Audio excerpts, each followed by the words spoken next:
Bueno, hoy vamos a hablar de Peter Henry Emerson, un fotógrafo pionero en el campo de la fotografía que podemos llamar naturalista. Eh, Escuetamente antes diré que, bueno, como sé que se ha suscitado y alguien me ha consultado cómo hacer una selección de fotógrafos, cómo seleccionar 44 fotógrafos, por lo menos los criterios que se han seguido, pues brevemente en dos pinceladas los voy a decir.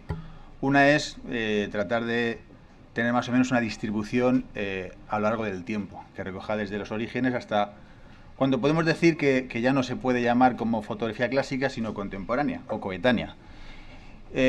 Por otro lado, su importancia en cuanto a aportaciones, escuelas, corrientes o tendencias. Y por último, incluso, pues hasta, por extraño que pueda parecer, su repercusión hasta en Internet. Si tecleamos cualquier fotógrafo en Google, el buscador por excelencia, nos puede dar una idea de su importancia. Y el que lidera las estadísticas hoy en día, pues es, si no ha cambiado recientemente, es Ansel Adams, que está en torno a los 3 millones, entre 3 millones y 4 millones de resultados.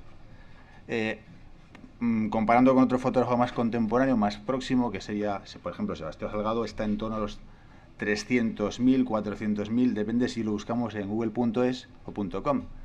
Hasta me he molestado en consultar los de nuestro colega Benito y está casi a la altura de Salgado, cerca de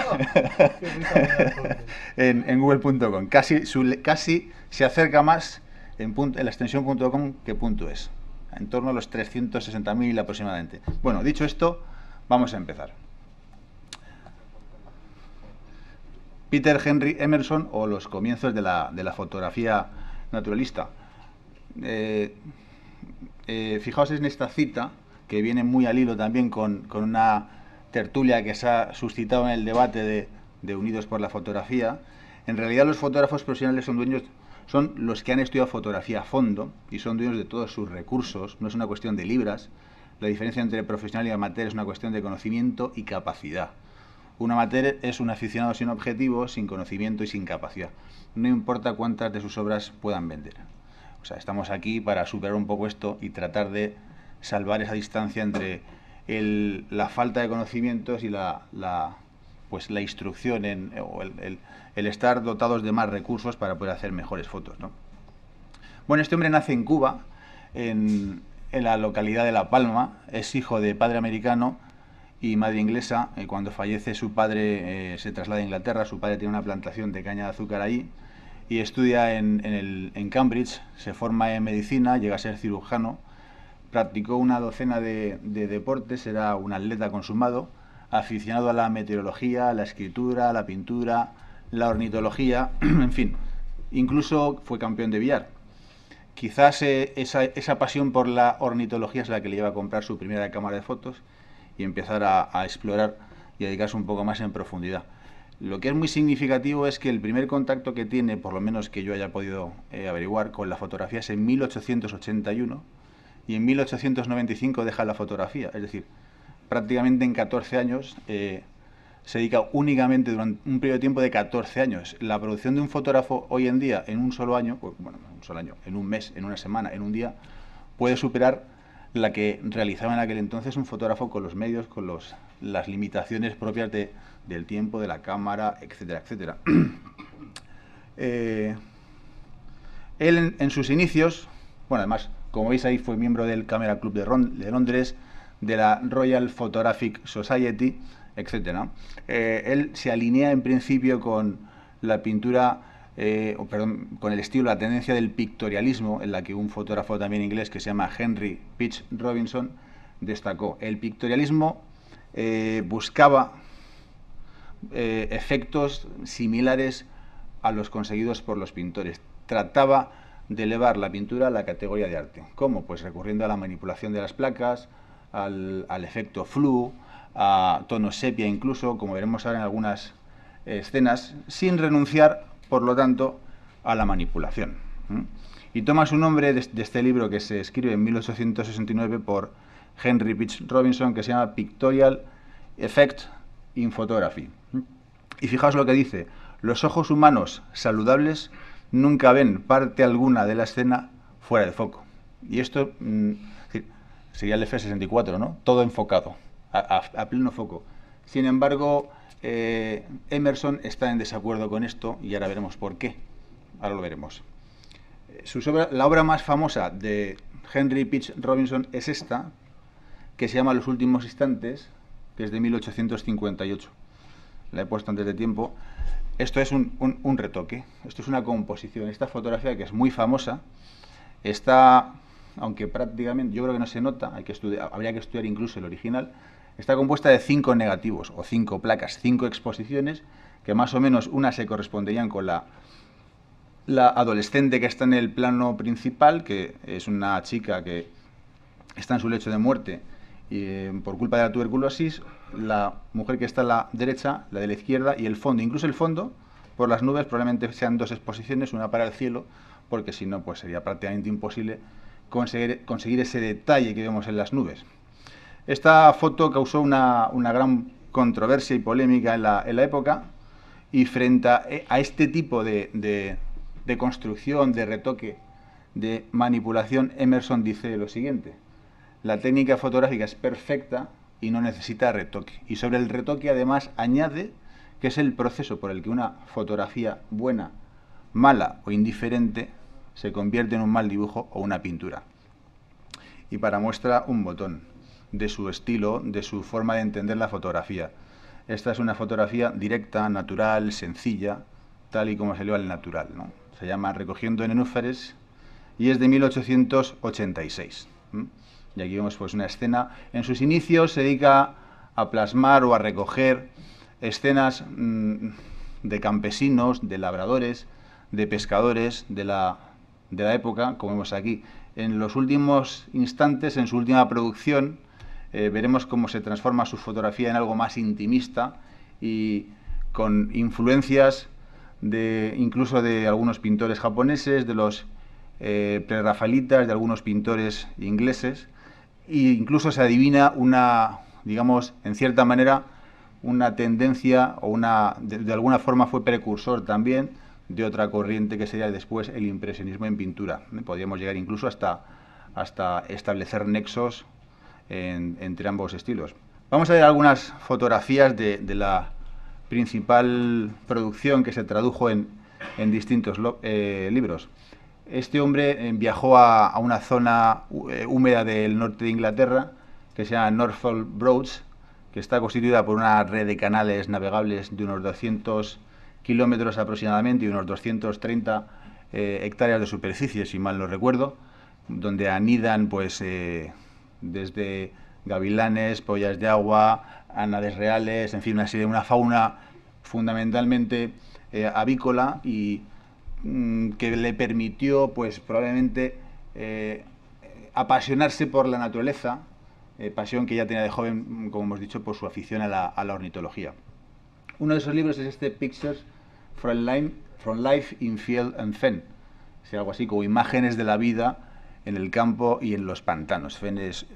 Algunos términos me he permitido la licencia de traducirlos porque la verdad es que me ha costado. El inglés de la época es difícil de traducir, ya lo veréis en alguno de los títulos, incluso que he tenido que dejarlo en inglés. Bueno, esta es la portada de uno de sus libros, que además dedica a la memoria de Nips, del que hablamos en la edición anterior. Esta es una de las escena pastoral en marzo de 1887. Este libro incorpora 2 placas de escenas de ovejas, pues que las vemos en el campo, alimentándose de la hierba, de los pastos por la zona. E incluso, aquí se ve un poco mejor, pero sí que vemos en el margen, sobre todo en el lateral derecho, que está más desenfocada, frente a la postura de Henry Pitch Robinson, que decía que todo tenía que estar enfocado porque así lo ve el ojo humano. Él opina lo contrario. Y yo creo que además es más ajustado a la realidad. Si todos miramos de frente, vemos que siempre tenemos una zona central de nuestra visión y que los extremos, nuestra visión periférica, precisamente aparece más desenfocada. Y él entendía la fotografía así, por ser más similar o aproximada a lo que el ojo humano ve. Y era su forma de entenderla.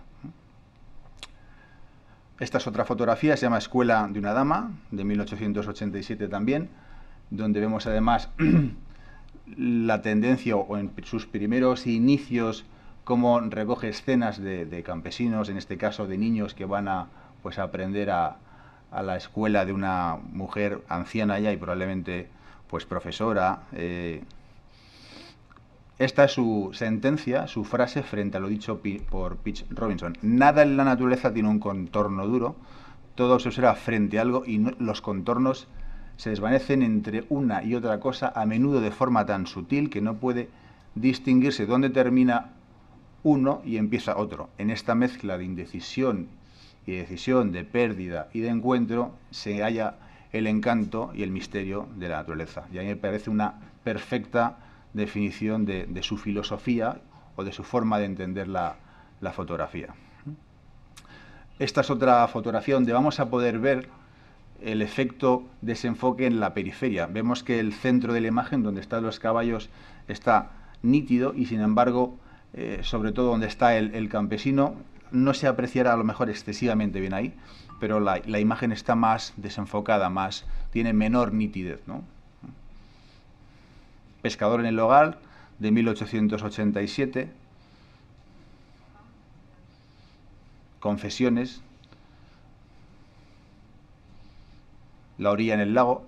Esta imagen ya es más minimalista, con un formato panorámico y más aproximado pues a algunos estilos de pintores impresionistas, incluso de fotografía de naturaleza hoy en día, donde se observa cada vez una progresiva reducción de los elementos y una tendencia quizás al minimalismo, ¿no? Menos es más, ¿verdad?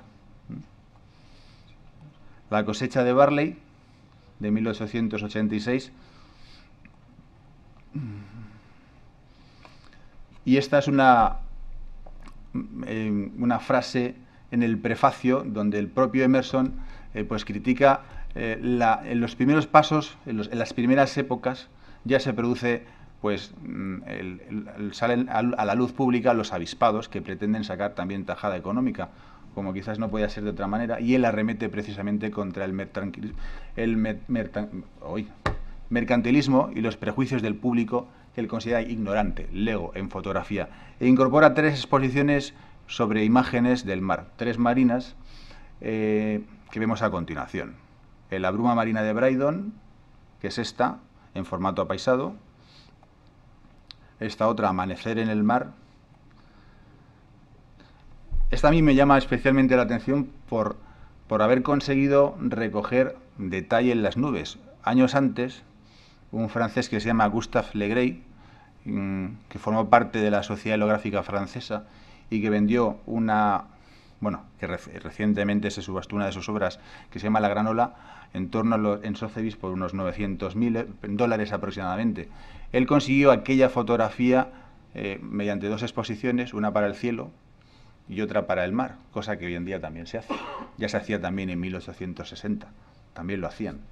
Sin embargo, Emerson consigue casi algo parecido, algo perfecto y una exposición muy lograda, sin artificios. Es el resultado de una única placa y sin posterior proceso de manipulación alguno durante el revelado, en la obtención del positivo, ¿no? Cosa que desde luego tiene mucho mérito con las carencias técnicas de la época. La tercera de las imágenes marinas, Mañana brumosa en el Mar del Norte, remando hacia casa. A mí personalmente esta es una de las imágenes que más me gusta, donde vemos además la paz, la quietud que inspira esa imagen. Dickens Saffold, y esta imagen además me he permitido el lujo de imprimirla y la vais a ver en grande. Con el permiso del respetable.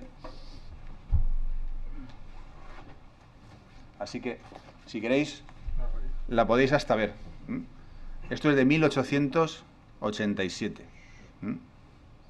No es fácil conseguir imágenes, pues supongo que pagándolas, sí, pero ¿verdad?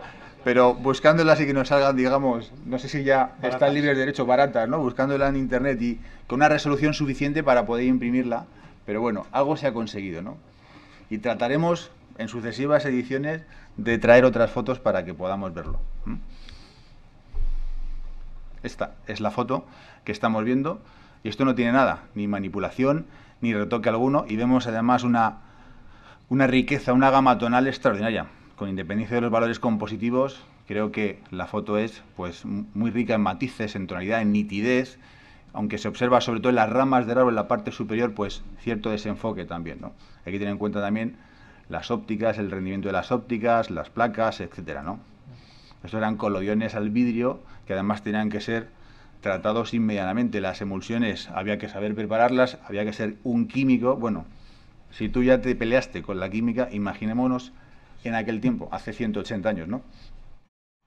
Una mañana de invierno de 1887, y además a mí esta foto me gusta porque podemos incluso ver valores compositivos, ¿no?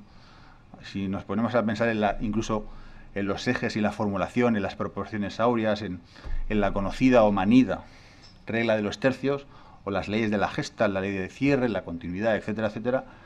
Aquí pues hay cosas que este hombre o conocía porque se había formado o intuía. Y recordando lo que decías tú el primer día, eso de que nos podemos sentar a esperar a que nos llegue por ciencia infusa el conocimiento o a estudiar, ¿no? Pues yo creo que este había estudiado algo.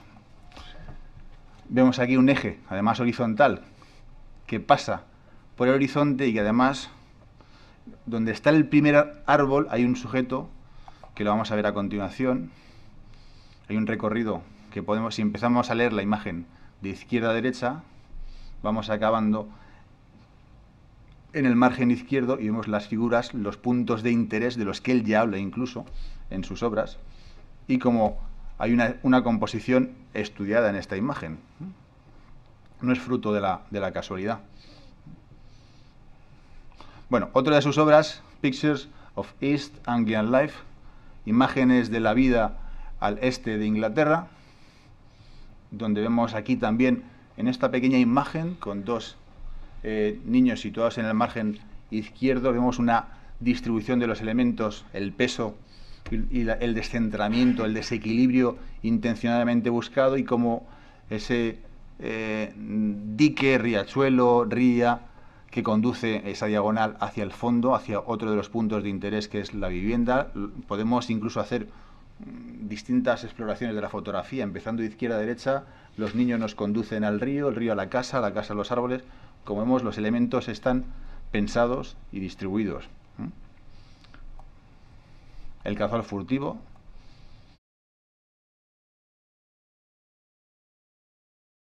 Idilio de primavera, donde vemos aquí una joven pelando patatas debajo de un manzano con un ligero... vemos que el plano de la imagen o la cámara está situada por encima de la modelo, dirigiendo el punto de interés hacia abajo, quizás hacia incluso ese cesto con las patatas, ¿no? Que vemos un arrastre difícil, donde también vemos un juego de un equilibrio de fuerzas, diagonales. Esto está estudiado y se nota un artista detrás de estas escenas, de estas imágenes, ¿no? Regreso a casa desde los marjales, otra imagen brutal, extraordinaria, donde además sorprende la calidad, no solo compositiva, sino en cuanto a la nitidez de la imagen para fotografías que tienen casi 200 años. Es algo sorprendente. Habría que haberlas visto en el momento, recién salidas de la cocina, ¿no? Pescadores en la costa este, de 1886. Esta imagen quizás sea una de las más conocidas y forma parte de la colección de la George Eastman House Collection de Estados Unidos. Algo tuvo bueno además el señor Kodak. No solo nos dejó su legado en forma de carretes, sino también una colección extraordinaria en forma de museo que alberga pues, una de las colecciones de fotografías más importantes de la historia. El molino de arcilla, de 1888. Recogiendo la caña, de 1886. Y en esta nos vamos a detener un poquito más e incluso a analizarla. Aunque la imagen no tiene la que yo he conseguido, la resolución, los píxeles, la nitidez suficiente, pero sí que podemos pues hacernos una idea de la distribución de los elementos y de la composición de la imagen, como vamos a ver aquí, en unas líneas de fuerza y en unos elementos que vamos a poder ver poco a poco, ¿no? Si trazamos ese eje que pasa más o menos por la línea del horizonte y hacemos otro vertical que pasa por la proa de la barca y por el sujeto que está a la derecha, incluso que nos dirige hacia el fondo, tenemos dos ejes trazados. Y si alguno pues, ha salido un poco de la proporción áurea, podemos trazar incluso una espiral recorriendo ciertos elementos como son el primer plano, hasta la proa de la barca. Nos falta el otro eje para hacernos una idea, ¿no? La proporción áurea hace referencia, pues, a unos valores compositivos que están basados en la sección áurea, que ya pues estudió en la antigua Grecia, ¿no? Y que más o menos viene a decir que la relación que existe, dada una recta entre la sección mayor y la menor, la relación que existen entre esas es como la mayor con relación al todo, ¿no? Bueno, pues eso ha servido a lo largo de la historia para, tanto por los artistas, pintores, escultores, arquitectos, para incluso ayudarse en sus composiciones y en sus obras. Y se ve traducido en la naturaleza y en la fotografía. Cuando veamos dentro de 2 sesiones las fotografías de Karl Blossfeld, veremos cómo realiza fotografías de una hoja, de un girasol, de unas hojas de brócoli, incluso Weston más posteriormente, donde esas proporciones áureas que el fotógrafo utiliza, que utiliza el pintor, el escultor, el arquitecto, se dan también en la naturaleza, ¿no? Bueno, pues las líneas de fuerza podríamos iniciar un recorrido visual que empieza en la parte superior izquierda, nos lleva hasta la proa, seguimos un eje vertical, después hasta el barco, incluso podríamos seguir a la izquierda y continuar descendiendo hasta la siguiente. Como vemos, se traduce, analizando, deteniéndonos un poco en las fotografías, cosa que recomiendo y aconsejo, pues podemos obtener grandes conclusiones y podemos también elaborar o premeditar nuestras propias composiciones, ¿no? Quizás esto nos haga la primera. Y además vemos el triángulo es una formulación muy poderosa en composición presente en multitud de obras a lo largo de la historia. Aquí vemos 3 elementos claramente definidos, 3 centros de interés, que son el hombre de la izquierda, el pescador del centro y el barco, y cómo, si unimos los 3, obtenemos un triángulo que refleja precisamente los puntos de interés esenciales de esta fotografía, ¿no? Idilios de Norfolk Broads es otro de sus libros. Ya he explicado antes que es un río de red navegables de unos 200 kilómetros. Él recorre esta zona durante 6 años, incluso con un pintor inglés que se llama Thomas Frederick Goodall, y fruto de ello pues son estos libros, estos últimos libros de su cosecha, nunca mejor dicho. La cosecha de Juncia. Juncia es pues como los juncos, ¿no? Son lo vemos aquí reflejado, estos juncos, estos carrizos que crecen en los marjales, donde vemos además esta imagen, lo mismo, esas diagonales, la horizontal, el patrón de exploración que podemos empezar otra vez en la esquina inferior izquierda, recorrerlo hasta la parte superior y vemos distintos elementos en los que nos vamos a ir deteniendo y que reflejan sus valores compositivos, su conocimiento y su dominio del arte, de la fotografía que él consideraba como tal, hasta un momento en la historia en la que cambia de opinión, como veremos un poquito más adelante. Esto no he sido capaz de traducirlo. Reed es algo así como carrizo, y el otro lo he buscado por activa y por pasiva en Google, en el traductor, en Internet, y me rindo. Pero hace referencia a marjales, son zonas pantanosas y, bueno, hay distintas palabras que son sinónimos y que son un reflejo de la cultura de la época y de un vocabulario que ha ido en desuso también. Ya vemos poco a poco cómo hay una reducción progresiva de los elementos. Aquí hemos difuminado en primer plano unas hojas, unas ramitas flotando en primer plano. Vemos el reflejo estudiado también, el horizonte, muy utilizado hoy también en composiciones en fotografía de naturaleza. Rodeando la villa, una escena también a las afueras de un pueblo, donde estos 2 niños, según él mismo cuenta en el libro, estaban persiguiendo un ratón. Vemos un primer plano, luego una línea de juncos, las viviendas al fondo. Es decir, sensación de escala, sensación de profundidad, distintos planos de imagen que muestran distintos puntos de interés también, y que nos hacen recorrer la imagen, estudiarla y dar un mayor impacto visual. Bueno, la que vamos a ver a continuación se llama Inundaciones en otoño, y este es un texto extraído del libro Idilios en Norfolk Broads. Dice que es un ejemplo del encanto del paisaje de las orillas y que la placa, además veamos que se preocupaban no solo por hacer fotografías, sino por ilustrarlas, por describirlas, ¿no? Tenía más inquietudes más allá de la mera producción de fotografías, ¿no? Los vientos del sureste han hecho retroceder las aguas más allá de los pantanos más bajos. La línea de juncos se ve coronada por las semillas en el primer plano, otorgando profundidad con respecto al punto de interés. el montón de heno apilado junto al pantano produce un bonito y suave reflejo en el agua plácida. Bueno, vamos a ver la imagen. Y la imagen es esta. Como vemos, los juncos en primer plano, con las semillas. Habla de una línea de la carretera que difícilmente se ve y que se adivina entre ese montón de heno y que conduce a una vaca que está pastando y al fondo unas viviendas, ¿m? O unas casas, una aldea, ¿no? Bien, y aquí llega una inflexión, un punto de su vida en la que cambia de idea. La muerte de la fotografía natural. Parece que esto coincide con la aparición del fotómetro y él entiende que ese momento supone la transformación de un arte en un proceso mecánico. Ya no está en manos del artista, del fotógrafo, sino que es algo ya mecánico y por tanto al alcance de todos. Y que eso va a suponer pues la muerte, como él dice, de la fotografía natural. Sin embargo, es a partir de este momento, en sus últimas fotografías, cuando realiza las que están consideradas como sus mejores obras. Y esto es lo que dice un artículo que escribe al respecto de la muerte de la fotografía natural. Las limitaciones de la fotografía son tan grandes que, a pesar de que los resultados en ocasiones ofrecen cierto placer estético, el medio debe ocupar siempre el lugar más bajo entre las artes. Lo lamento profundamente, comparar fotografías con grandes obras de arte y fotógrafos con grandes artistas fue temerario y desconsiderado, y mi castigo es tener que reconocerlo. En fin, me rindo ante los que dicen que la fotografía es un arte muy limitado. Lamento profundamente haber llegado a esta conclusión. Esto se produce en un momento en el que además hay un encendido debate entre los que, sobre todo los pintores, que ven algunos una amenaza en la fotografía y otros un recurso también para poder destinar después esas imágenes a la producción de sus obras artísticas.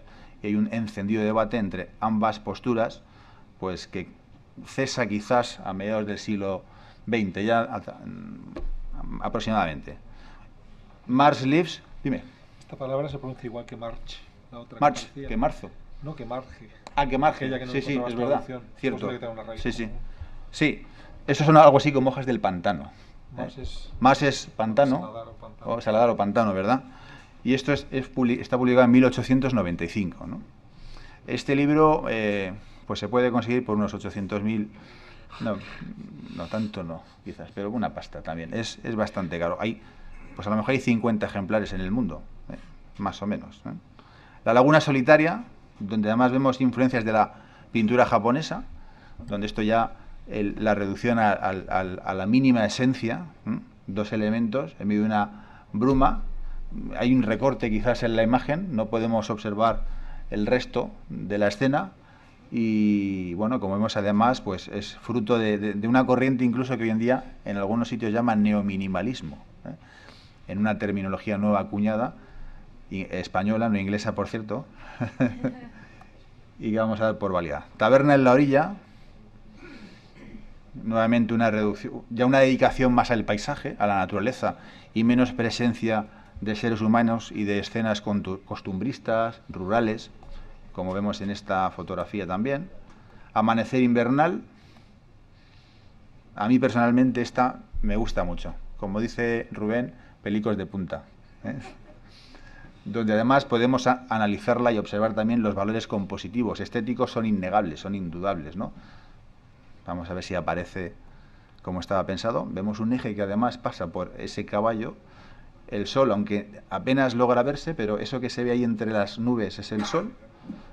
La línea del horizonte, como vemos una distribución estudiada también, los puntos de interés que están centrados ahí. Uno, el caballo, el sol que está perfectamente alineado con lo que podríamos considerar como un eje vertical y podemos trazar una diagonal desde el eje superior hasta la esquina inferior donde se traza la línea del horizonte. Como vemos, pues una composición con proporciones también medidas, estudiadas, con una distinción entre el primer plano y el primer fondo que además aquí hemos coloreado para poder distinguirlo. Quizás sea uno de los primeros fotógrafos en los que decididamente se ve un afán por componer, algo en lo que el maestro Benito nos ilustrará, pues no sé si en junio o en julio, ¿no? Aún queda un poquito. Y Hojas en el pantano. Esta es una de sus últimas obras y una de las más celebradas y más conocidas, ¿no? Y La última puerta. La última puerta es precisamente una fotografía que incluye Mars Lives, y es una declaración de intenciones en la que precisamente hay un campesino cerrando una puerta, como si él mismo, en una alegoría, una clara referencia a su cambio, a su inflexión, pues él considera que es el momento de cerrar esa puerta en la fotografía, y a partir de ese momento pues se dedica a la escritura fundamentalmente. Bueno, y con esto, como sé que algunos de vosotros todavía queréis saber más, os recomiendo. Muchas de estas fotos las podéis encontrar, incluso algunos de los textos en inglés. En Flickr, por ejemplo, no sé si creo que es la British Library, no lo recuerdo exactamente, pero sabéis que tiene un buscador y es fácil buscar. Si os entráis en Flickr, en el buscador ponéis Peter Henry Emerson y os saldrá al menos 2 portfolios completos. Creo que el de Pictures from Life in Field and Fen, el que hemos visto algunas. Tenéis todas las fotografías y algunos textos en inglés. Yo alguno lo he traducido de ahí, libremente. No es fácil, al menos para mi nivel de inglés. En la George Eastman House también Collection también tenéis fotos muy buenas, a una resolución bastante decente. The Old Photo Album y Luminous Link también, que estas páginas no solo se dedican a él, algunas de ellas tienen fotografías a buena resolución que iremos viendo aquí en las sucesivas sesiones de algunos de los fotógrafos, pues de los pioneros de la fotografía. Así que si alguno pues se queda ávido de más conocimiento sobre este pionero de la fotografía de naturaleza, pues puede acudir a estos recursos. Y con esto no os voy a aburrir más. Ha sido un poco rápido, pero se llevado muchas horas. Así que el próximo día hablaremos de nadar. Un fotógrafo francés.